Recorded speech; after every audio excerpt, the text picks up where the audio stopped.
know the drill better, right? What's up, guys? So, guys, we have a special program today. Um, I wanted to go over Kesa Gatame headlock.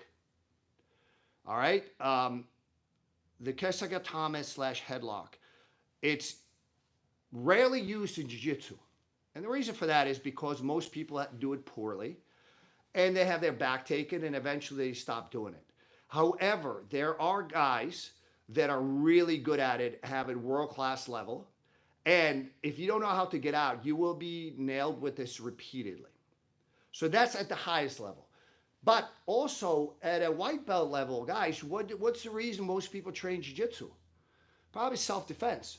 So you need to know, if the guy puts you in a headlock, you better know how to get out of it at white belt. Good chance that he'll make a mistake, the top guy, but if you have no concept of how to get out of it, that's a problem. So I decided to do my neck is a little, I've been teaching, every 6 months I teach it at both schools, and I think it's an important topic, so my neck is a little out there, but I needed to, we have JJ, a very, very good world-class black belt, and I needed to do this before he becomes a small guy. He lost 40 pounds, so he's at 240 now? Yeah. At this point, he's becoming small. So we need to do this before he kind of disappears and becomes lightweight like me. So we figured, let's do it. So I'm going to go through it really quickly. Guys, you know the format. Live questions get priority. Okay? So so I've changed how, let's just do it from the ground. I don't think I can do it from the side. So yeah. So guys, the hardest one is where the guy does not make an obvious mistake. So what do I mean by obvious mistake? His head is fairly low. So if his head is somewhat high, I can bring my leg over. If he opens his legs too much, I can hook, and then I'm going to punish him. So we're going to go over those two as well. All right? Or if he doesn't control the arm, I don't care how hard the guy holds. If I control my elbow, I will escape. I can, of course, if he's holding, it's going to mangle my ears, but I'm out. So the most difficult one is where the guy is not making any of the obvious mistakes. Those are 3 major mistakes that he can make. And if he makes those mistakes, you can get out pretty quickly and pretty easily and not just go from a defensive position to neutral, but go into a pretty dominant position. So this is where he's not making any obvious mistake. So what I do is, guys, protect this arm. Don't let it float out here. Nice and easy because my shoulders. So he steps over and he pushes it under the lead leg. Yeah, it's a quick submission. So this hand, if he controls the elbow, this hand is not going to float here. I just lock it up. I'm holding my hands. You need to do this because don't try to push. This is a mistake. So right now, JJ is not making any obvious mistakes. What I need to do is bring my feet close, and I'm focusing on putting his head into the mat above mine. I arch, and I can turn. Surprisingly, if you hit good timing and, do it smooth, it's very easy. If you drag him across your torso, it's very difficult. So that is a beautiful thing. But with a high-level guy, a lot of times it fails. What I'm going to tell you guys, when you're escaping Kesa Gatame slash headlock, the number one priority is get the elbow back. Because once I get the elbow back, I know I can escape. I have 3 escapes. We're going to go over them. So if I arch, so again, So if I arch, so guys, we got some feedback that the video audio was a little weak the last couple of weeks, so we moved the microphone closer. I had an issue with when I filmed up in Montreal with Firas. We wore the same exact mic. The problem becomes as soon as it touches the other guy's body or his rash guard or his gi, it immediately starts to get distorted. So hopefully this works.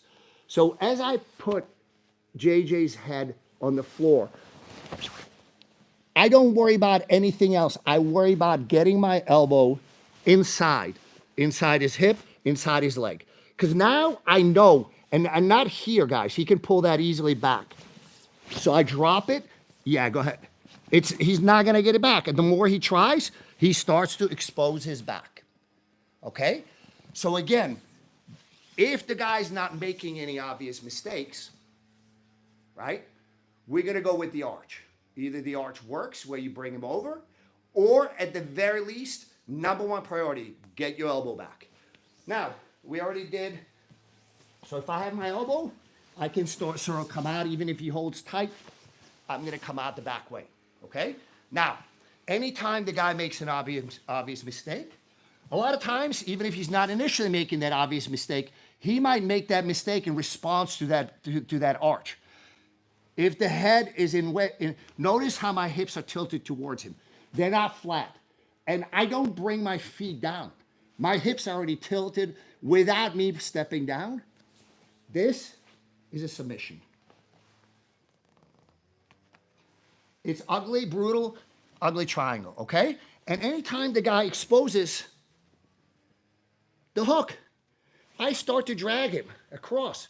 If I cannot drag him across, I move my body underneath him. I hold on to that arm. And you get basically a twister. You could take the guy's back if you release that arm. You can start to choke him with the gi. With no gi, I would go rear naked choke. So basically you have 4 different ways to escape. Again, start with the most difficult one where the guy's not making any obvious mistakes, and start to play around with a bunch of different possibilities. What do we got, Aaliyah? We have a lot of good mornings, Adolfo, Elad, and also a lot of good feedback about the audio. So Excellent. audio was great. What if you cannot connect your hands? Oh, yeah, that's a good question. Well, I don't know if I would have been able to connect 6 months ago, 9 months ago, right? Yeah. Tough. Yeah. So we're going to go over the gi variation and the no gi variation. So the gi variation, if you cannot connect, so if I cannot connect, I try to get the gi. So if I cannot connect, at least feed it where I can get the gi. The no gi variation is I want to make sure my hand is up high. So notice if it's here, the arm is in danger. If it's high, if JJ tries to, yeah, what does he start to expose? This is my favorite. This is absolutely brutal. I do it very slowly, but this is probably the one I tend to use the most. A lot of times, if I feel like I'm doing I'm defending the guard and he's doing a knee cut pass, and I get a deep underhook, I know he's going to go into this mode. My hips are already tilted that side, so that way I can start to attack that mistake immediately. In all honesty, when you go with a high-level guy, you will have to combine 1, 2, 3. Not in that order, guys. It's not like 1, 2, 3, 4. It might be 4 to 2, or maybe 4 to 3, or 4 to 1.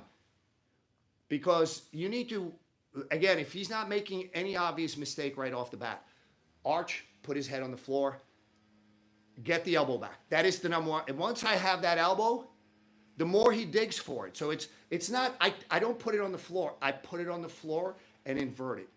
So basically the only thing he can pull is my wrist. But the more he tries to pull that wrist, the more he's exposing his own back. Time is kind We are running out of time of. already? We only have 1 minute left. Oh, really? So Wow. We'll pick it up on that. Yeah, time flies when you're having fun. Yeah. So we'll pick this up on the app. Yeah, we picked this up on the app. Guys, this is very important. Again, the funny thing is people tend to focus on sort of the average technique, the normal technique, which is a lot in jiu-jitsu. But again, we need to sort of look at jiu-jitsu as potentially a self-defense system, which is very important, especially for white and blue belts. You need to understand, like, if you're in a position where the guy can repeatedly punch you, or, like if you watch, well, I'm judging this from the movies. Whenever there's an altercation, usually the guy headlocks the other guy. So that's probably going to be a lot of commonality. And if you can't take the guy's back off it, you know, if you got a big guy that just puts his weight on you, you need to understand how to set it up so you could possibly escape. And then for the more advanced guys, you need to sort of go to the extreme where you have, in my school, between all the schools, we have a lot of students. I would literally consider maybe 3 to 5 of them have this really, really well. This guy's probably number one. So again, it's such a remote possibility that you're ever going to be put into this. But if you don't know the answer, when you do, it's misery, and you're going to be tapping forever. So at some point, you need to figure out an answer, okay? Guys, we're heading over to the app.